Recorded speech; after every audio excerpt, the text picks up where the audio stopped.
প্রকৃতির মধ্যেই জগতের স্থিতি ও লয়। সৃষ্টিকালে জগৎ প্রকৃতির বিস্তৃত রূপ।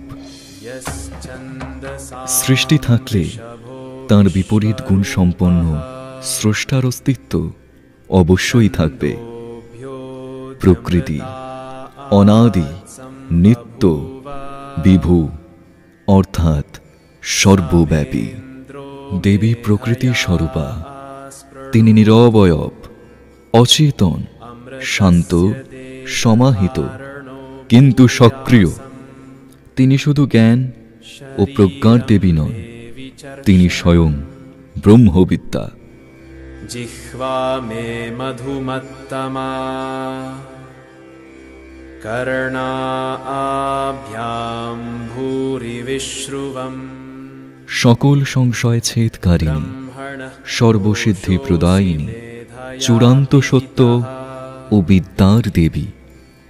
তাঁর আরাধনায় জ্ঞান ও সৃজনশীল শক্তির সৌম্য রূপ প্রকটিত হয়, যা শান্তময়ী, করুণাময়ী ও উৎপাদনশীল। অপরদিকে তার উগ্র প্রকাশ রাগান্বিত, হিংসাত্মক ও ধ্বংসাত্মক, যা চিত্তে চেতনার বিলোপ সাধন করে। তাই এই বছরের সুপ্রভা ভবনের বিশেষ নিবেদন চিত্তবৃত্তিশ্চ চেতনা। চিত্ত হল প্রকৃতির প্রথম পরিণাম। সত্য, রজতম এই তিন গুণ চিত্তের উপাদান। দেবীর আরাধনায় চিত্তে রজ ও তম গুণের প্রাধান্য হেতু চিত্ত চঞ্চল ও অস্থির হয়ে ওঠে। এই অবস্থায় চিত্ত কাম ক্রোধের অধীনস্থ হয়ে পড়ে। চিত্ত বিচার শক্তি হারায়।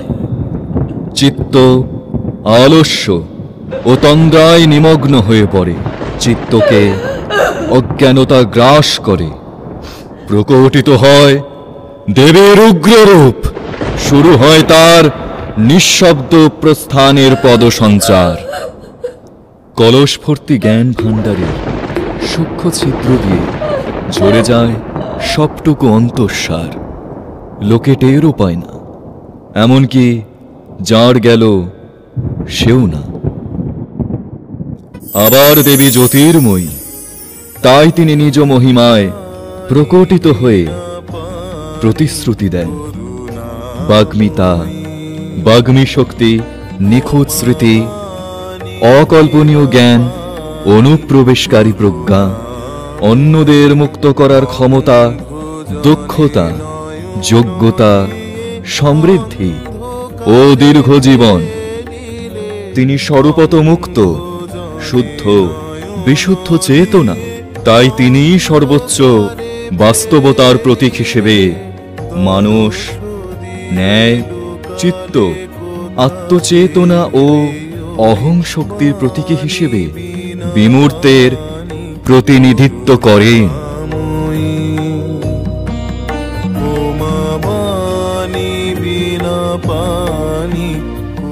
দেবী মাহাত্ম্য অনুসারে দেবী হলেন আদিম স্রষ্টা। তিনি অনাদি, সর্বজ্ঞ, অনন্ত, পরম নিরাকার চেতনা স্বরূপত।